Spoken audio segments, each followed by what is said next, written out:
चलिए गाइस, हम लोग अब छत्तीसगढ़ की जनजातियों में, है ना, जो आपका MCQs फॉर्म में प्रश्न चल रहे थे, ठीक है। तो छत्तीसगढ़ के हम लोग लास्ट में कौन से जनजाति के बारे में पढ़ा था? तो देखिए, लास्ट में हम लोग छत्तीसगढ़ में शायद बिरहोर जनजाति के बारे में पढ़ा था, है ना। तो बिरहोर जनजाति से हम लोग अब आगे बढ़ते हैं, ठीक है। अब उसके बाद हम लोग आज देखेंगे फिर छत्तीसगढ़ी के में जो छत्तीसगढ़ में जो जनजातियां हैं उसके बारे में। देखिए, हमारा जो प्रश्न है किस तरीके से चला है, तो सबसे पहले तो हम देखते हैं इसके 2 वीडियो जो आए हैं वो छत्तीसगढ़ के जनजाति से संबंधित हैं, ठीक है। तो जो जनजाति में जो महत्वपूर्ण प्रश्न है, ठीक है, चाहे वो किसी भी तरीके से हो, किसी भी तरीके से कहने का मतलब जो है ना, खाद्य पदार्थ से हो, लोक नाट्य से हो, है ना, लोक नृत्य से हो, ठीक है, या जाति विशेष किसी अन्य प्रकार की अन्य चीज़ें हैं, उसको यहाँ, है ना, प्रश्नों के माध्यम से मैं आपके पास शामिल करता हूँ, ठीक है। ठीक, चाहे इनका पेय पदार्थ हो या इनका पंचायत का प्रमुख जो होता है उनके बारे में, ठीक है, और जनजाति के द्वारा जो त्यौहार मनाया जाता है, पर्व मनाया जाता है, जो नृत्य किया जाता है, उन सब चीज़ों के बारे में, साथ ही जनजाति के जो विशेष चीज़ें हैं, है ना, उसके बारे में मैं आपको यहाँ पे बताता हूँ, ठीक है। तो चलिए, इसी में जो आपका जो अगला है, ठीक है, अगला जनजाति है आपका कमार, ठीक है। अगला जनजाति यहाँ पे देखिएगा कमार। अब कमार जाति के बारे में हम लोग देखते हैं, ठीक है। अगला जो जनजाति है ये आपका कौन सा है, तो याद रखेंगे कमार, ठीक है। अब कमार जाति के जो महत्वपूर्ण प्रश्न है उसको हम लोग देखते हैं।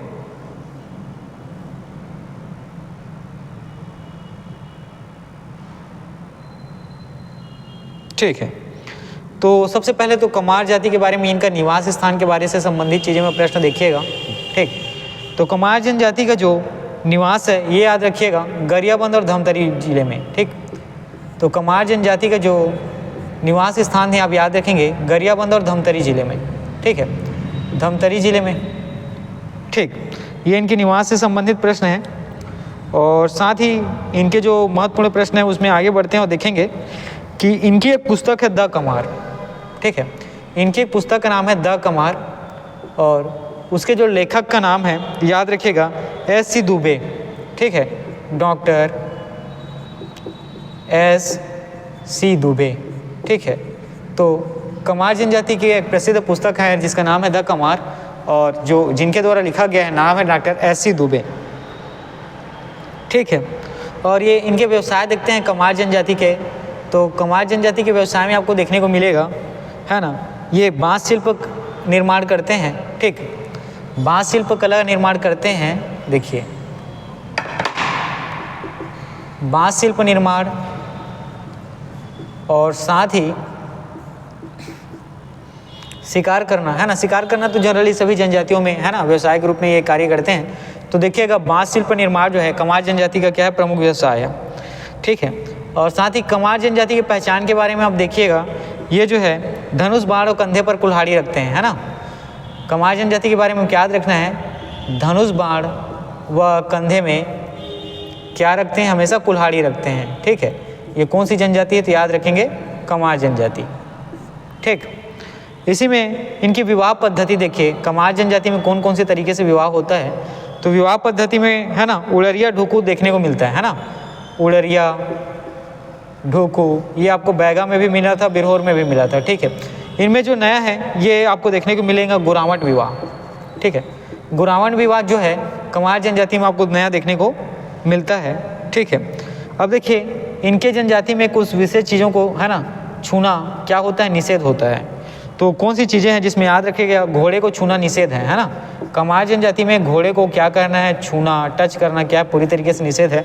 दूसरा है बाल कटवाना, ठीक है, दूसरा क्या है, बाल कटवाना कमार जनजाति में क्या है, तो निषेध आप याद रखेंगे, ठीक है। तो देखिएगा कमार जनजाति के जो महत्वपूर्ण प्रश्न है उसमें हम लोगों ने देखा क्या कि निवास ये करते हैं गरियाबंद और धमतरी जिले में इनका निवास देखने को मिलता है। इनके जो पुस्तक है द कमार, ये SC दुबे के द्वारा लिखे गए हैं। कमार जनजाति के व्यवसाय में याद रखेंगे बांस शिल्प कला ये निर्माण करते हैं, है ना। पहचान में याद रखना है कि धनुष बाण और कंधे पर कुल्हाड़ी रखते हैं। साथ ही विवाह में उड़रिया ढुको गुरावट विवाह जो इनमें प्रसिद्ध है, और घोड़े को छूना और साथ ही बाल कटवाना इनमें क्या है, तो पूरी तरीके से निषेध है, ठीक है। अब कमार में जो प्रकार देखिए इनके, है ना, कमार जनजाति का, तो याद रखिए 2 प्रकार होता है, एक मकाड़िया, ठीक, 2 प्रकार में एक होता है मकाड़िया, ठीक है, और दूसरा आपको देखने को मिलता है बुधरजिया, ठीक है। कमार जनजाति में 2 प्रकार आपको देखने को मिलता है, एक जो होता है वो होता है मकाड़िया और दूसरा होता है बुधरजिया। मकाड़िया के बारे में याद रखेंगे, पहाड़ों पर रहते हैं, है ना। मकाड़िया कमार जो कहाँ पे रहते हैं तो याद रखेंगे पहाड़ों पर रहते हैं, और बुधरजिया कमार कहाँ रहते हैं तो ये मैदानी स्थलों में रहते हैं, ठीक है, मैदान वाले भागों में रहते हैं, ठीक। इतनी चीज़ें क्लियर हुई। चलिए हम लोग आगे बढ़ते हैं और आगे देखते हैं।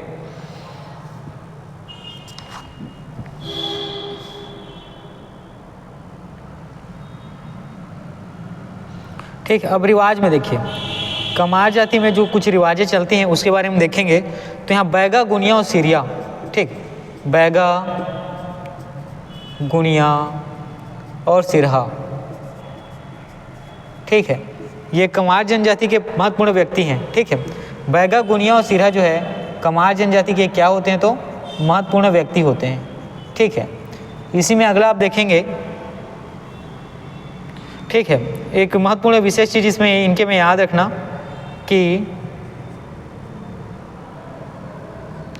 घर में अगर किसी सदस्य की मृत्यु हो जाए, है ना, देखिएगा इनमें एक महत्वपूर्ण चीज़ आपको याद रखना है, घर में अगर किसी सदस्य की मृत्यु हो जाती है ना, घर में किसी भी सदस्य की मृत्यु हो जाती है तो उस घर को, है ना, उस घर को ये छोड़कर नए घर बनाते हैं, ठीक है, उस घर को ये छोड़कर चले जाते हैं और नए घर बनाते हैं, ठीक है। तो कमार जनजाति में आप लोग देख पाएंगे कि अगर घर में किसी व्यक्ति की मृत्यु हो जाए तो उस घर को ये त्याग कर देते हैं और नया घर बनाते हैं। कमार जनजाति की जो कृषि पद्धति उसको देखिए कि कौन कौन से कृषि पद्धति ये करते हैं, तो याद रखिएगा दाही या दाहिया कृषि पद्धति, है ना, दाही या दाहिया कृषि पद्धति, और साथ में अगला जो है व्यवहार कृषि पद्धति, ये किस में प्रसिद्ध है तो याद रखेंगे ये है आपके कमार जनजाति में। कमार जनजाति में कृषि पद्धति में याद रखना है दाही या दाहिया, ये व्यवहार जो है इनमें प्रसिद्ध है, ठीक है। और इसमें कमार जनजाति में जो पुजारी होते हैं, ठीक है, कमार जनजाति में जो पुजारी होते हैं याद रखिएगा इनको झांखर के नाम से जाना जाता है, क्या तो झांखर के नाम से, ठीक। और कमार जनजाति का जो पंचायत का प्रधान होता है, जो पंचायत का मुख्य होता है ना, जो पंचायत का प्रधान या पंचायत का मुखिया होता है, इनको कुरहा के नाम से जाना जाता है, क्या तो कुरहा के नाम से, ठीक। तो कमार जनजाति में कुछ महत्वपूर्ण चीज़ें देखिए। तो कमार जनजाति का निवास कहाँ है तो याद रखेंगे गरियाबंद और धमतरी जिले में। कमार जनजाति को लेकर एक पुस्तक आई है जिसका नाम है द कमार, और लिखा किसने है तो डॉक्टर S.C. दुबे जी ने, है ना। कमार जनजाति व्यवसाय क्या करती थी याद रखेंगे, बांस शिल्पकला निर्माण का ये कार्य करती है। और कमार जनजाति की पहचान के रूप में याद रखेंगे धनुष बाण और कंधे में कुल्हाड़ी क्या करते हैं, रखते हैं। और कमार जनजाति में विवाह में आपको याद रखना है उड़रिया, ढुको, गुरावट विवाह जो है कमार जनजाति के द्वारा किया जाता है। साथ ही कमार जनजाति में निषेध क्या है तो याद रखेंगे घोड़े को छूना और बाल कटवाना जो है कमार जनजाति में निषेध है। उसी प्रकार कमार जनजाति के दो प्रकार आपको मकाड़िया और बुधरजिया देखने को मिलता है। मकाड़िया आपको पहाड़ों पर देखने को मिलेगा और बुधरजिया आपको मैदान वाले भाग में देखने को मिलता है। मकाड़िया जनजाति का रिवाज में याद रखेंगे ये बैगा, गुनिया और सिरहा को महत्वपूर्ण व्यक्ति मानते हैं। साथ ही इनमें विशेष क्या याद है तो घर में अगर किसी व्यक्ति की, है ना, मृत्यु हो जाती है तो ये क्या करते हैं, घर को त्याग कर दूसरा नया घर बनाते हैं। और इनकी कृषि पद्धति के बारे में याद रखना है आपको दाही या दाहिया और व्यवहार कृषि करते हैं। पुजारी के बारे में याद रखना है कमार जनजाति में पुजारी में ये पुजारी को झांखर कहते हैं। और कमार जनजाति के जो पंचायत का प्रधान होता है ये कुरहा कहलाता है, ठीक है। कमार जनजाति में पंचायत का प्रमुख क्या कहलाता है तो कुरहा कहलाता है, ठीक है। और कमार जनजाति जो है प्रमुख वाद्य के रूप में किसका इस्तेमाल करते हैं तो याद रखेंगे प्रमुख वाद्य के रूप में कमार जनजाति जो है मांदर का प्रयोग करती है। किसको तो मांदर का, ठीक है। और इनके प्रमुख लोक नृत्य कौन है तो ये आपको याद रखते हैं कमार जनजाति के जो लोक नृत्य है कौन सा है, ठीक है। तो यहाँ पर आपको याद रखना है तेरताली, ठीक। तेरताली जो है कमार जनजाति के प्रमुख लोक नृत्य है ना। कमार जनजाति का प्रमुख लोक नृत्य कौन सा है तो याद रखेंगे तेरताली, और प्रमुख वाद्य कौन सा है तो मांदर, ठीक है। अब देखिए कमार जनजाति के जो त्यौहार ये मनाते हैं विशेष रूप से उसके बारे में हम लोग देखते हैं। तो कमार जनजाति के त्यौहार में आपको याद रखना है माता पहुँचानी त्यौहार, है ना। एक कौन सा है तो माता पहुँचानी त्यौहार, ठीक। अब देखिए माता पहुँचानी त्यौहार कब मनाया जाता है तो आषाढ़ माह में, ठीक। कमार जनजाति में माता पहुँचानी त्यौहार कब मनाया जाता है तो आषाढ़ माह में, याद रखेंगे।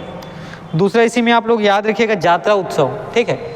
जात्रा उत्सव भी कमार जनजाति के द्वारा मनाया जाता है, ठीक है। जात्रा उत्सव भी कमार जनजाति को मनाया जाता है। और जात्रा उत्सव किससे मनाया जाता है? ताकि जो पूर्वज होते हैं, है ना, ठीक है, पूर्वजों की शांति के लिए, है ना, पूर्वजों की शांति के उद्देश्य से जात्रा उत्सव जो है कमार जनजाति के द्वारा मनाया जाता है। ठीक, और कमार जनजाति के जो प्रमुख देवी देवता हैं उनके बारे में देखते हैं। ठीक, कमार जनजाति के जो प्रमुख देवी देवता हैं इनके बारे में हम लोग देखते हैं। तो याद रखिएगा, यहाँ दुल्हा देव, ठीक है, दुल्हा देव, ठीक, वैसे नाम तो बहुत सारे हैं लेकिन कुछ इंपॉर्टेंट नाम याद रखिएगा। दूसरा है गाताडूम, ठीक है, दुल्हा देव, गाताडूम, ठीक। अब इनके जो प्रमुख देवी देवता में एक नाम और याद रखिएगा, वामन देव, ठीक है, कहाँ? तो वामन देव।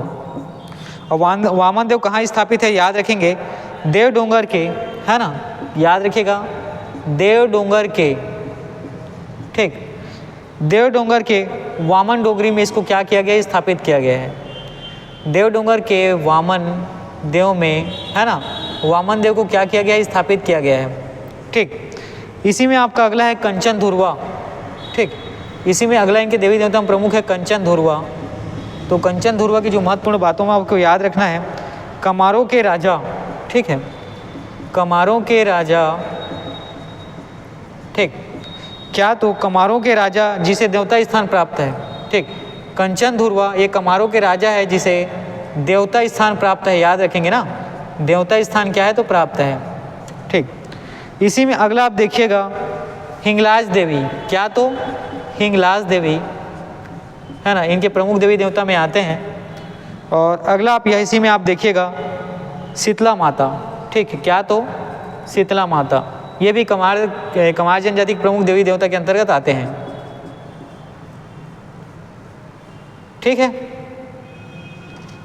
चलिए आगे बढ़ते हैं। और एक नाम है भीमा देव, ठीक है, कमार जनजाति में एक नाम याद रखिएगा, भीमा देव, जो इनके प्रमुख देवी देवता के अंतर्गत आते हैं।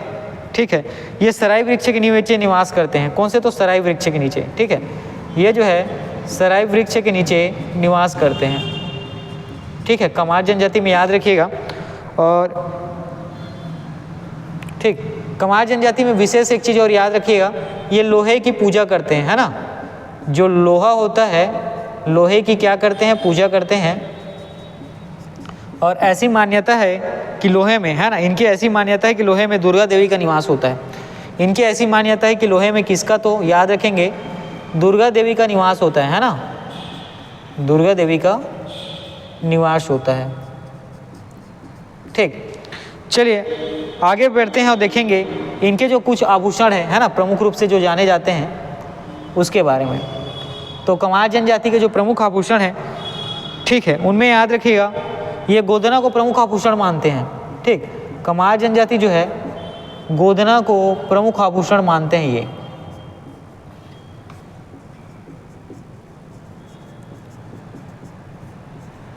ठीक है, चलिए कुछ और चीज़ें इसमें देखते हैं।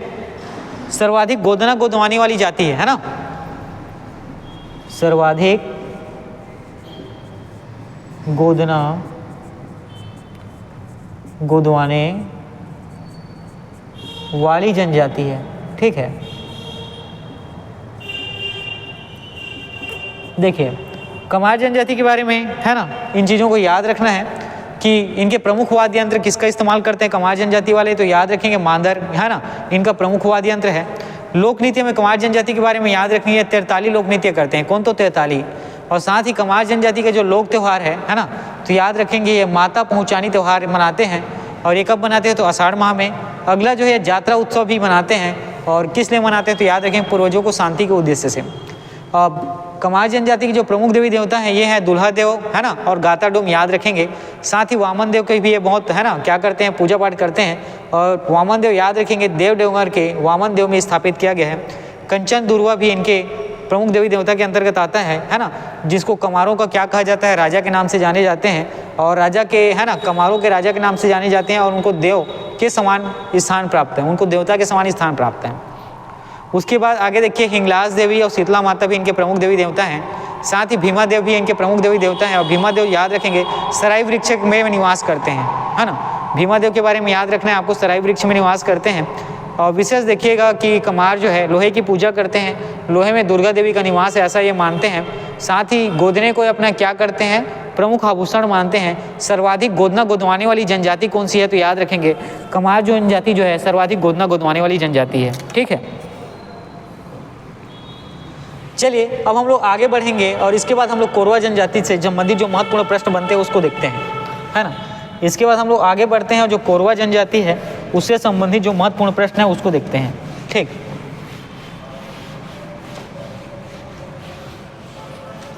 ठीक, तो चलिए अब इसके बाद हम लोग आते हैं कोरवा जनजाति पर। किस पर, तो कोरवा जनजाति पर। ठीक,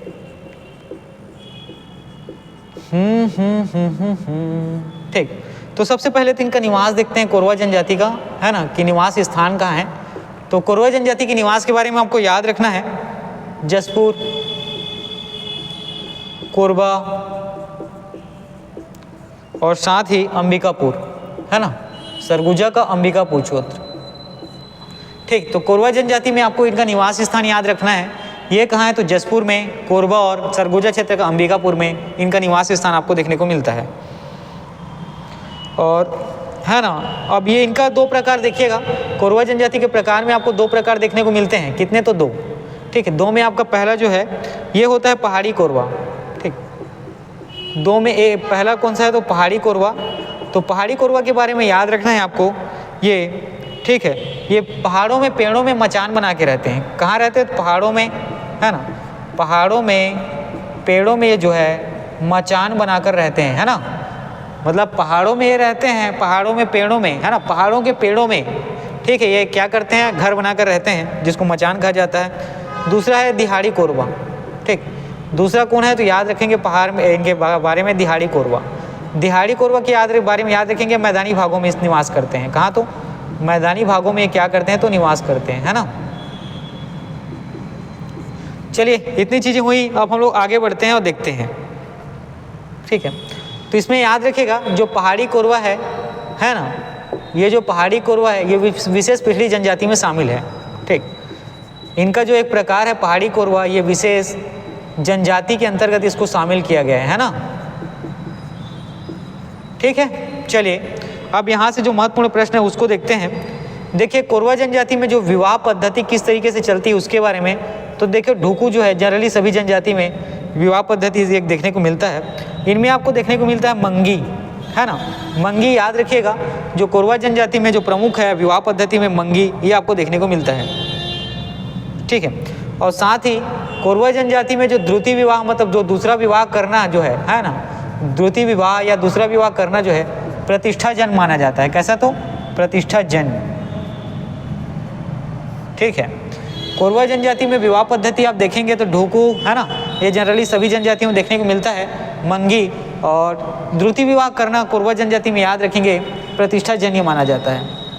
ठीक है, चलिए आगे बढ़ते हैं, उनकी कृषि पद्धति देखते हैं, कोरवा जनजाति की कृषि पद्धति के बारे में कि ये किस तरीके से कृषि करते हैं। ठीक, तो याद रखिएगा दहिया कृषि जो है कोरवा जनजाति के द्वारा किया जाता है।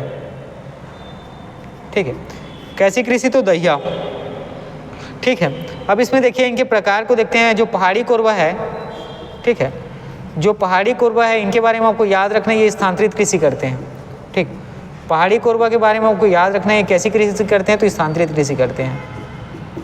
दूसरा आपका जो दिहाड़ी कोरवा है, ठीक है, दूसरा आपका जो दिहाड़ी कोरवा है इनके बारे में आपको याद रखना है ये स्थायी कृषि करते हैं। ठीक है, दिहाड़ी कोरवा कैसी कृषि करते हैं, तो स्थायी कृषि करते हैं। और मेन इसमें दाहिया कृषि को आपको याद रखने हैं। ठीक है, और कोरवा जनजाति के जो प्रमुख देवी देवता हैं उनके बारे में हम देखते हैं। ठीक, जो कोरवा जनजाति के जो प्रमुख देवी देवता हैं उनके बारे में हम लोग अब देखते हैं। ठीक, तो कोरवा जनजाति के प्रमुख देवी देवता, ठीक, तो यहाँ पर आप याद रखिएगा कोरवा जनजाति के प्रमुख देवता में खुड़िया रानी, है ना, क्या नाम याद रखना है, खुड़िया रानी, ये इनकी क्या है, तो प्रमुख देवी देवता है ना। और इसी में कुछ नाम और याद रखना है आपको, बूढ़ा देव। ठीक है, क्या, तो बूढ़ा देव, साथ ही ठाकुर देव, करम देव, है ना, साथ ही और कुछ नाम याद रखने हैं, ठाकुर देव, करम देव, और आगे है सिंगीर देव और महादेव। ठीक है, आगे है सिंगीर देव और महादेव। देखिए कोरवा जनजाति के जो प्रमुख देवी देवता में आपको खुड़िया रानी जी का नाम याद रखना है ना, उनके प्रमुख देवी देवता हैं। उसके बाद बूढ़ा देव, ठाकुर देव, करम देव, सिंगिर देव और महादेव। ठीक है, ये कोरवा जनजाति के प्रमुख देवी देवता हैं। अब ये कौन सा प्रमुख पर्व मनाते हैं कोरवा जनजाति वाले, उसके बारे में हम लोग देखते हैं। ठीक, तो कोरवा जनजाति के प्रमुख पर्व में याद रखिएगा नवाखानी। ठीक है, नवाखानी त्यौहार मनाते हैं, साथ में देवारी और सोहराई। ठीक है, कोरवा जनजाति के द्वारा देवारी और सोहराई ये पर्व भी मनाया जाता है ना। कोरवा जनजाति के द्वारा देवारी और सोहराई पर्व भी मनाया जाता है। साथ ही कर्मा है ना, कर्मा त्यौहार तो आजकल सभी जनजातियाँ मनाती हैं। ठीक है, और सिंगरी, इनमें प्रमुख कौन सा है, तो सिंगरी त्यौहार या सिंगरी पर्व जो है कोरवा जनजाति में प्रमुख है। प्रत्येक 5 वर्ष में एक बार मनाया जाता है ना, प्रत्येक 5 वर्ष में एक बार मनाया जाता है, याद रखेंगे।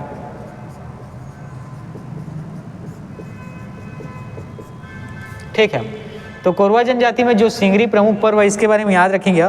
प्रत्येक 5 वर्ष में एक बार मनाया जाता है।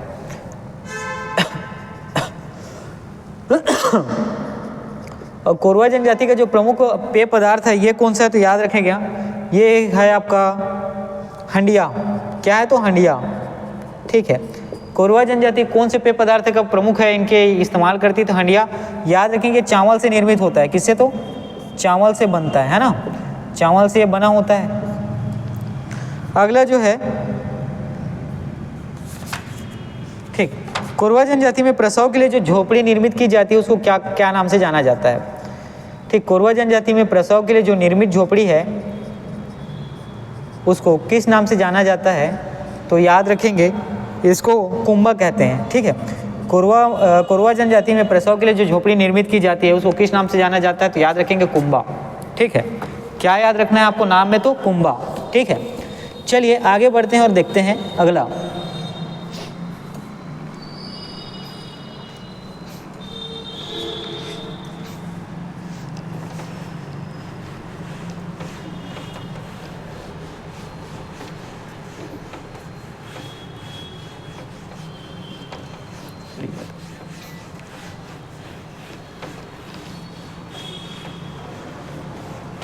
ठीक, चलिए आगे बढ़ते हैं और कोरवा जनजाति में कुछ है ना।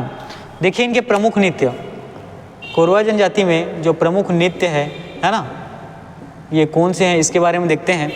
तो कोरवा जनजाति में जो प्रमुख नृत्य हमें आपको याद रखना है, सबसे पहले तो दमनच। ठीक है, कोरवा जनजाति का जो दमनच नृत्य है ये क्या है, तो बहुत ही प्रसिद्ध है। ठीक है, दमनच नृत्य के बारे में याद रखिएगा, भय उत्पन्न करने वाला नृत्य है ना। दमनच नृत्य के बारे में आपको याद रखना है कि भय उत्पन्न करने वाला ये नृत्य है। ठीक है, अगला इसी में आपको याद रखना है कि जो दमनच नृत्य है किस अवसर पर किया जाता है, तो दमनच नृत्य याद रखिएगा विवाह के अवसर पर किया जाता है। कब, तो विवाह के अवसर पर। ठीक है, तो दमनच नृत्य के बारे में आपको याद रखना है, ये प्रमुख नृत्य है किसका, तो कोरवा जनजाति का, भय उत्पन्न करने वाला नृत्य है और किस अवसर पर किया जाता है, तो विवाह के अवसर पर। ठीक, अब इनके पंचायत से संबंधित प्रश्नों को देखते हैं, है ना। कोरवा जनजाति के जो है पंचायत से प्रमुख प्रश्नों को देखते हैं। तो इनका जो पंचायत है ये मयारी कहलाता है। ठीक है, जो कोरवा जनजाति का पंचायत है इसको क्या कहते हैं, मयारी कहते हैं। और साथ ही इनके पंचायत का जो प्रमुख है, ठीक है, कोरवा जनजाति के जो पंचायत का प्रमुख होता है इसको याद रखिएगा मुखिया के नाम से जाना जाता है। क्या, तो मुखिया। ठीक है, कोरवा जनजाति के जो पंचायत का प्रमुख है इसको किस नाम से, तो मुखिया के नाम से जाना जाता है। ठीक है, और याद रखिएगा कई ग्राम मिलकर, है ना, कई गांव या कई ग्राम मिलकर, ठीक, कई गांव या कई ग्राम मिलकर, ठीक है, इनकी जो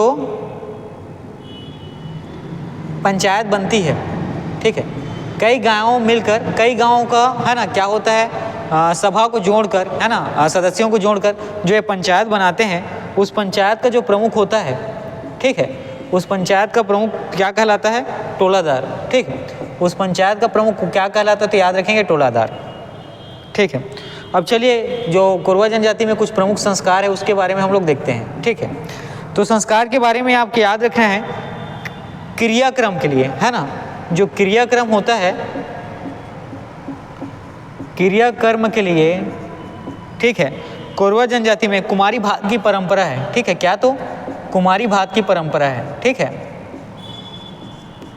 कोरवा जनजाति में है ना क्रियाक्रम के लिए कुमारी भात की परंपरा है, ठीक है। कुमारी भात की क्या तो परंपरा है। अगला इसी में देखने को मिलता है जो मृतक संस्कार है, ठीक है। मृतक संस्कार में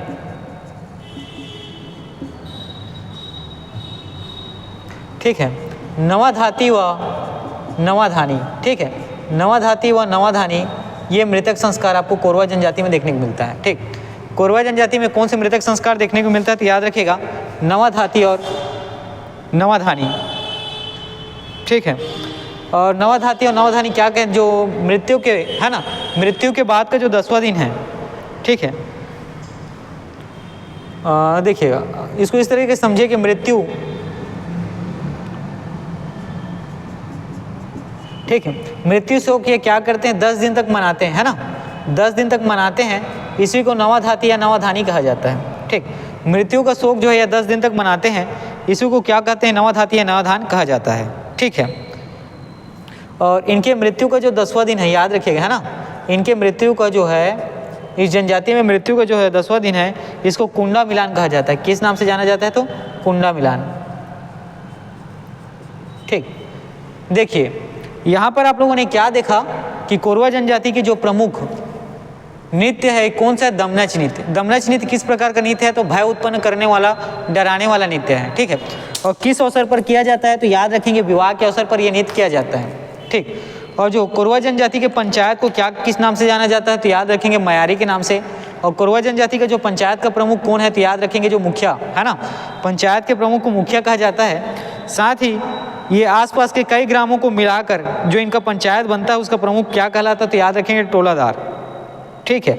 और उसके बाद इसमें कुछ संस्कार आपको देखने को मिलते हैं, है ना कोरवा जनजाति में, जिसमें आपको देखने को मिलता है जो क्रियाक्रम के लिए कुमारी भात की परंपरा, ठीक है। क्रियाक्रम के लिए क्या तो कुमारी भात की परंपरा, और साथ ही मृतक संस्कार के अंतर्गत नवाधाती और नवधानी आपको इसमें सुनने को मिलता है। नवधाती या नवधानी जो है क्या है तो याद रखेंगे 10 दिनों तक जो शोक कार्यक्रम चलता है ना दुख मनाने का जो काम चलता है उसी को नवाधाती और नवाधानी कहते हैं, ठीक। और 10वां दिन जो है कुंडा मिलान कहलाता है ना, जो मृत्यु संस्कार का जो 10वां दिन है ये क्या कहलाता है तो कुंडा मिलान। देखिएगा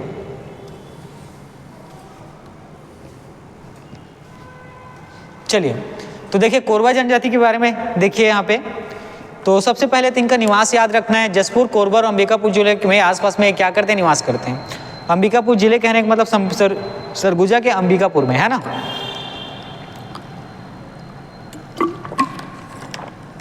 दूसरा कोरवा जनजाति के बारे में याद रखना, ठीक है। इनके 2 प्रकार हैं, एक प्रकार जिसका नाम है पहाड़ी कोरवा, दूसरा कौन सा है दिहाड़ी कोरवा। पहाड़ी कोरवा के बारे में याद रखना, ये पहाड़ों में निवास करते हैं। पहाड़ों में पेड़ों में ये क्या बना के रखते हैं तो मचान झोपड़ी बना के रहते हैं। दिहाड़ी कोरवा में याद रखना ये मैदानी भागों में रहते हैं, है ना। पहाड़ी कोरवा जो है याद रखेंगे जो पहाड़ों में पेड़ों में मचान बना के रखते हैं, इसको विशेष जनजाति में शामिल किया गया है, ठीक। किसमें तो विशेष पिछड़ी जनजाति में, ठीक है। याद रखेंगे विशेष पिछड़ी जनजाति में इसको शामिल किया गया है। और कोरवा जनजाति की जो विवाह पद्धति है उसमें याद रखें है ढुकू विवाह, मंगी विवाह। और कोरवा जनजाति में जो दूसरा विवाह करना है ना द्रुति विवाह करना क्या प्रतिष्ठाजन्य माना जाता है। कोरवा जनजाति की कृषि पद्धति में याद रखेंगे दाहिया कृषि पद्धति प्रसिद्ध है, किसमें तो कोरवा जनजाति में। साथ ही पहाड़ी कोरवा के बारे में याद रखना है, जो पहाड़ी कोरवा है स्थानांतरित कृषि करते हैं। स्थानांतरित कृषि के करने का मतलब ये अपनी कृषि को अलग अलग स्थानों में बदल बदल कर करते हैं, ठीक है। और दिहाड़ी कोरवा के बारे में याद रखना है, ये मैदानी क्षेत्रों में निवास करते हैं और स्थायी कृषि करने लगे हैं, ठीक है। इसके बाद आप लोग आगे आएंगे तो इनके प्रमुख देवी देवता के बारे में याद रखिएगा। खुड़िया रानी जो है ना कोरवा जनजाति के प्रमुख देवी हैं, है ना। और साथ ही बूढ़ा देव, ठाकुर देव, करम देव, सिंगीर देव, महादेव इनके प्रमुख देवी देवता हैं। और कोरवा जनजाति का प्रमुख पर्व कौन सा है तो याद रखेंगे नवाखानी, देवारी और सोहराई, ठीक है। और इनके प्रमुख पर्व में एक नाम याद रखिएगा सिंगरी। सिंगरी पर्व ये प्रत्येक 5 साल में एक बार मनाते हैं, ठीक है। और इनके जो प्रमुख पेय पदार्थ है कौन से हैं तो याद रखिएगा हांडिया। और हांडिया जो है चावल से क्या होता है निर्मित होता है, ठीक। आगे देखते हैं कि कोरवा जनजाति में है ना महिलाओं के प्रसव के लिए जो निर्मित झोपड़ी की जाती है, जो झोपड़ी निर्मित की जाती है, ठीक है, जिस झोपड़ी का निर्माण किया जाता है उसको कुंभा के नाम से जाना जाता है। क्या तो कुंभा। और इनके प्रमुख नृत्य कौन से हैं, तो दमनच नृत्य होते हैं, और दमनच नृत्य ये विवाह के अवसर पर करते हैं। और कोरवा जनजाति की जो पंचायत है इसको मयारी के नाम से जाना जाता है, ठीक है। और इनमें मृतक संस्कार में आपको नवधाती और नवधानी देखने को मिलता है। ये 10 दिनों तक क्या करते हैं, शोक मनाते हैं, और 10वां दिन जो है कुंडा मिलान के नाम से जाना जाता है, किसमें, तो कोरवा जनजाति में, ठीक है। इतनी बातें आप अच्छे से क्या करेंगे, देखेंगे, समझेंगे, है ना। इतनी चीज़ें आपको शायद क्लियर हो गई होंगी। अब मैं इस साइड को क्या करता हूँ, इरेज करता हूँ। तो देखिए जो छत्तीसगढ़ की विशेष पिछड़ी 5 जनजातियाँ थी उसको हम लोगों ने अब देखा, ठीक। इसके बाद ठीक देखिए छत्तीसगढ़ में विशेष पिछड़ी जनजातियों की संख्या 7 है, जिसमें केंद्र द्वारा कितने जनजातियों को विशेष पिछड़ी जनजाति में शामिल किया गया है, तो 5, और 2 है आपके राज्य सरकार के द्वारा जिनको शामिल किया गया है। तो अभी हम लोगों ने जो 5 देखा, ये याद रखेंगे, ये केंद्र सरकार द्वारा क्या किया गया है, शामिल किया गया है, ठीक। तो ये जनजाति के बारे में आज हम लोगों ने 5 जनजाति के बारे में देखा। चलिए अब इससे, है ना, कुछ अलग प्रश्नों के बारे में हम लोग देखते हैं।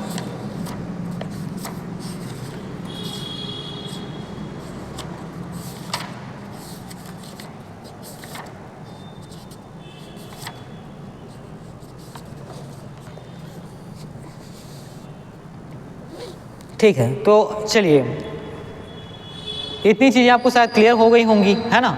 अब हम लोग आगे बढ़ते हैं और कुछ अलग तरीके के प्रश्न को, है ना, जो महत्वपूर्ण प्रश्न है जनजाति से संबंधित, उसको हम लोग देखते हैं, ठीक। तो देखिएगा अब युवा गृह से संबंधित कुछ प्रश्न देखते हैं, जिसमें एक जनजाति का नाम है उरांव, ठीक है। उरांव जनजाति के जो युवा गृह है उससे संबंधित प्रश्नों को हम लोग, चलिए जो महत्वपूर्ण प्रश्न है उसको देखते हैं, ठीक। तो उरांव जनजाति के बारे में आपको याद रखिएगा, इनका जो युवा गृह है ना, उरांव जनजाति का जो युवा गृह है ये क्या कहलाता है, तो सबसे पहले ये देखिए, ठीक है। इनके युवा गृह को धूमकुरिया के नाम से जाना जाता है। क्या, तो धूमकुरिया, ठीक है। उरांव जनजाति के युवा गृह को किस नाम से जाना जाता है, तो याद रखेंगे धूमकुरिया के नाम से जाना जाता है, ठीक।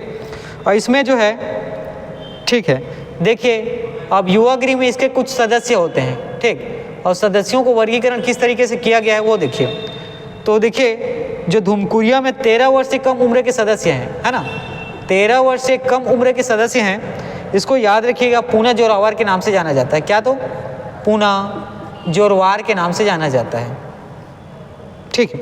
और 13 वर्ष से लेके 18 वर्ष, ठीक है, 13 वर्ष से 18 वर्ष के जो सदस्य हैं उसको मथजुरिया, ठीक, क्या, तो याद रखेंगे मथजुरिया जोरवार के नाम से जाना जाता है, ठीक है।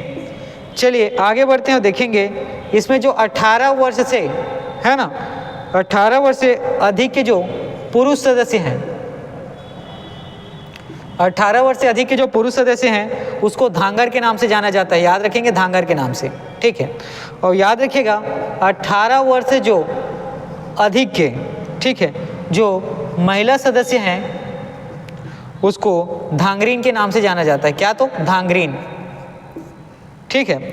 चलिए देखिए जो इनके युवा गृह है ना, उरांव जनजाति के युवा गृह का जो मुखिया है इसको किस नाम से जाना जाता है, तो याद रखेंगे धांगर महतो, ठीक है।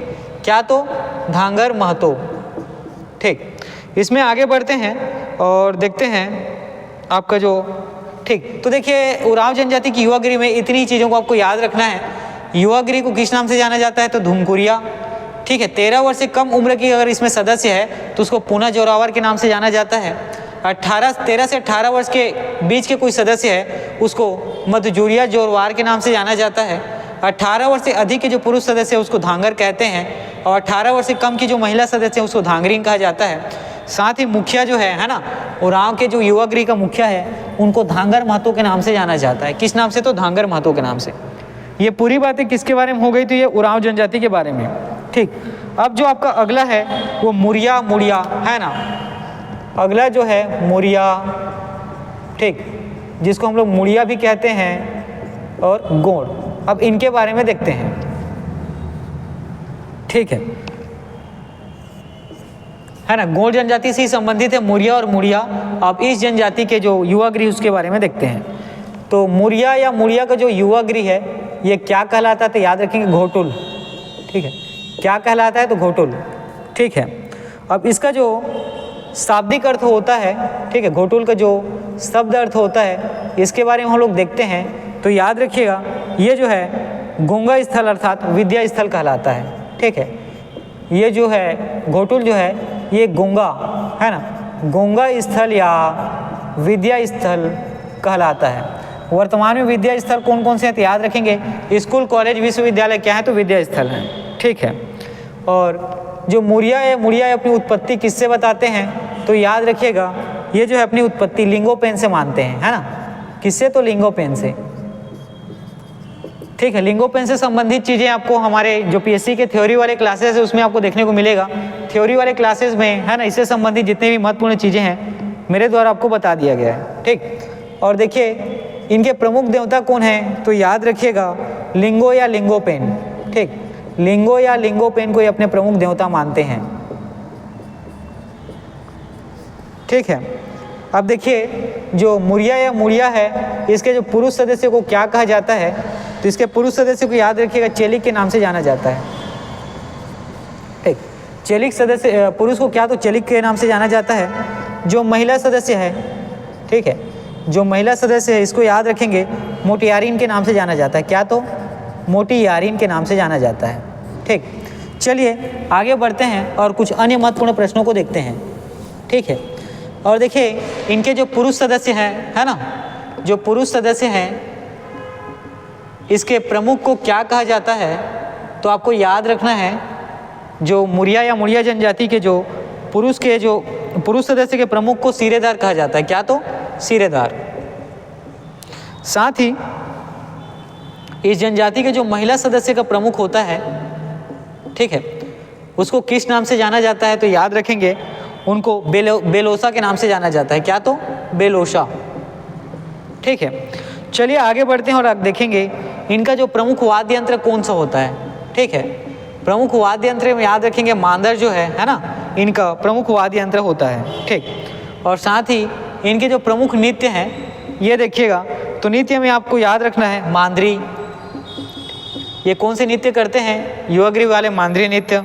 ठीक, साथ ही हुल्की पाटा नृत्य है ना, साथ ही अगला कौन सा है हुल्की पाटा नृत्य है, और अगला देखने को मिलता है आपको कौन सा है तो कक्सार नृत्य। ठीक है, तो जो मुरिया या मुरिया के युवाग्रीव वाले कौन सी नृत्य करते हैं तो याद रखेंगे मांदरी नृत्य, हुल्की पाटा नृत्य और कक्सार नृत्य।